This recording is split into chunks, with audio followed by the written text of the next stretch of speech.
दोस्तों, भारत के विदेश मंत्री एस जयशंकर के बेबाक अंदाज से तो हम सब वाकिफ हैं। वे अपने बयानों से पश्चिमी देशों और भारत के हर दुश्मन देश की क्लास लगाते रहते हैं।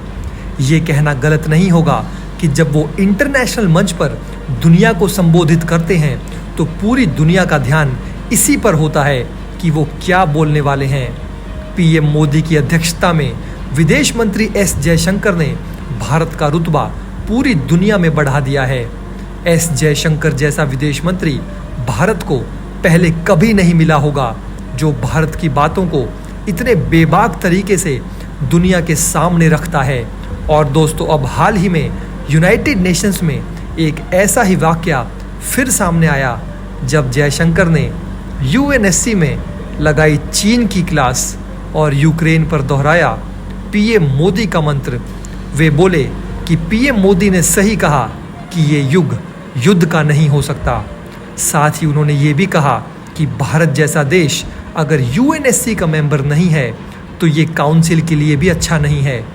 इससे दोस्तों, जयशंकर ने यूनाइटेड नेशंस में रखा भारत का मजबूत पक्ष। दोस्तों, इस पर आपकी क्या राय है?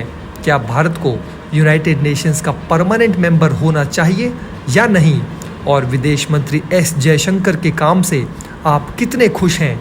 ये सब दोस्तों आप हमें नीचे कमेंट बॉक्स में ज़रूर बताइए। तो दोस्तों, इस वीडियो की शुरुआत करें इससे पहले सरहद पर खड़े हमारे भारतीय जवानों की हौसला अफजाई के लिए कमेंट बॉक्स में जय जवान और जय हिंद ज़रूर लिखें। दोस्तों, भारत ने संयुक्त राष्ट्र सुरक्षा परिषद में यूक्रेन युद्ध पर तो अपनी राय रखी ही है, साथ ही चीन को भी जमकर सुनाया है। लश्कर ए तैयबा का एक आतंकवादी की ब्लैकलिस्ट करने में अड़ंगा लगाने के लिए चीन पर भारत ने जमकर निशाना साधा। पिछले हफ्ते चीन ने यूनाइटेड नेशंस में लश्कर ए तैयबा का आतंकवादी साजिद मीर को अंतर्राष्ट्रीय आतंकी घोषित करने के अमेरिका के प्रस्ताव पर रोक लगा दी थी।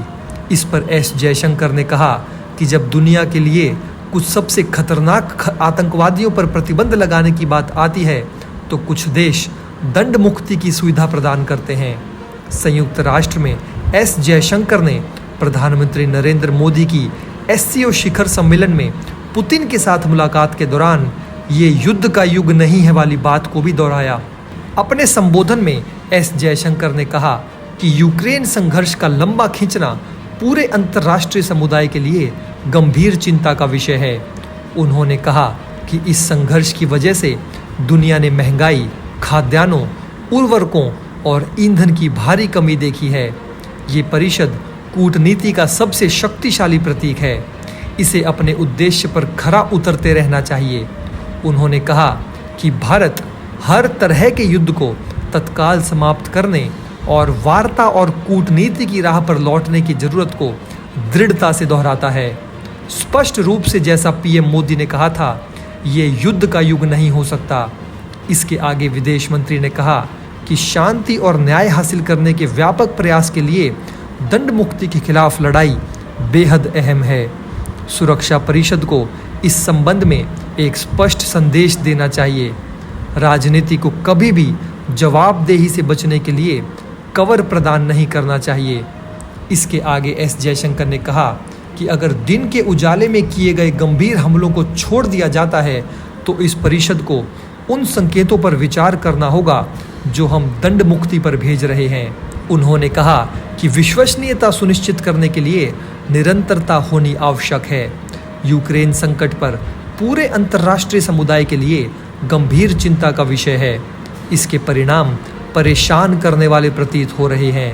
एक वैश्वीकृत दुनिया में इसके प्रभाव सुदूर इलाकों में भी महसूस किए जा रहे हैं।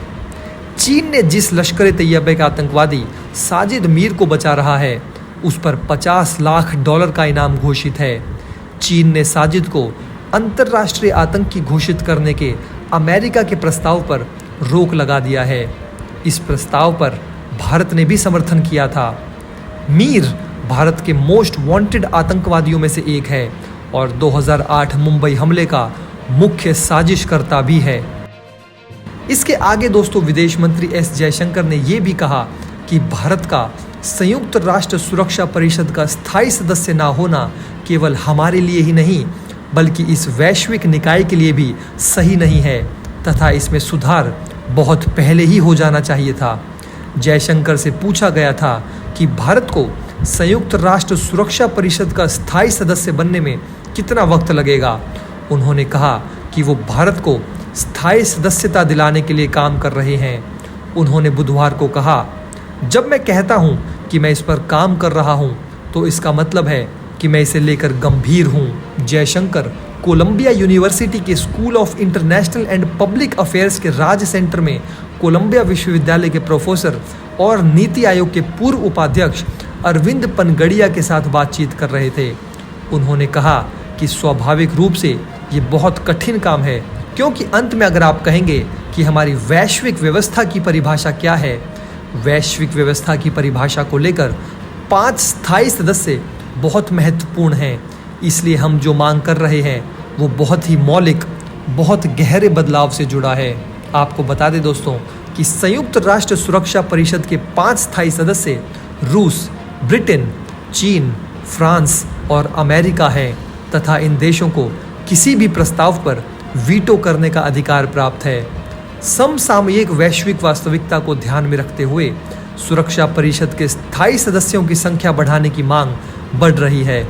इस बीच विदेश मंत्री ने कहा कि हम मानते हैं कि बदलाव काफ़ी समय से अपेक्षित हैं, क्योंकि संयुक्त राष्ट्र 80 साल पहले की स्थितियों के परिणाम स्वरूप बना था। साथ ही साथ दोस्तों एस जयशंकर ने कहा कि कुछ वर्षों में भारत दुनिया की तीसरी सबसे बड़ी अर्थव्यवस्था होगा। ये दुनिया की सबसे घनी आबादी वाला देश होगा। उन्होंने कहा कि ऐसे देश का अहम वैश्विक परिषदों का हिस्सा ना होना जाहिर तौर पर न केवल हमारे लिए बल्कि वैश्विक परिषद के लिए भी अच्छा नहीं है। आपको बता दें दोस्तों कि भारत के पास अभी सुरक्षा परिषद के गैर स्थायी सदस्य के तौर पर 2 साल का कार्यकाल है। भारत का कार्यकाल इसी साल दिसंबर में समाप्त हो जाएगा। दोस्तों अगर आप हमारे काम को पसंद करते हैं और हमारी खबरें आपको पसंद आती है तो हमारे इस चैनल को सब्सक्राइब किए बिना बिल्कुल भी मत जाइएगा। हमारे इस उभरते हुए चैनल को सपोर्ट कीजिए और आपका एक सब्सक्राइब हमारे लिए बहुत मायने रखता है।